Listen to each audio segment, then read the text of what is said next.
तर आजच्या दिवसाची सुरुवात अशी होईल असं वाटलं नव्हतं. पण त्याआधी नमस्कार मंडळी, मी प्रणाल आणि स्वागत आहे तुमचं माझ्या व्हिडिओमध्ये. आज मी टायमावर पोचलो होतो, पण पाऊस येण्याची लक्षणं जोरदार असल्यामुळे ट्रेन मात्र लेट होत्या. नेहमी भरलेली असणारी ट्रेन लेट असून देखील आज खाली होती. हे आपलं नशीबच समजायचं.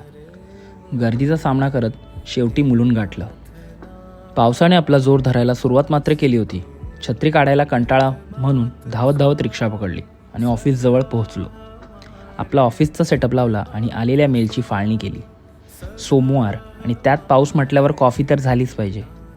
सर्व गोष्टी आटपून कामाला सुरुवात केली.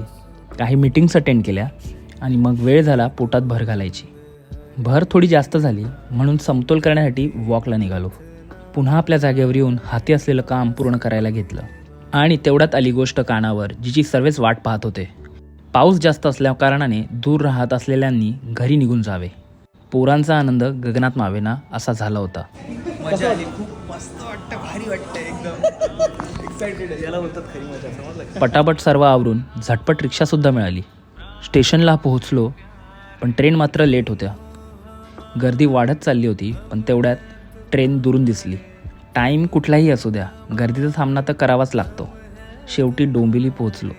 ऑटो पकडली, घरच्या दिशेने निघालो. तर असा झाला आजचा दिवसाचा शेवट. तर चला उद्या भेटूया याच वेळी याच ठिकाणी. तोपर्यंत स्वस्त रहा, मस्त रहा, बाय.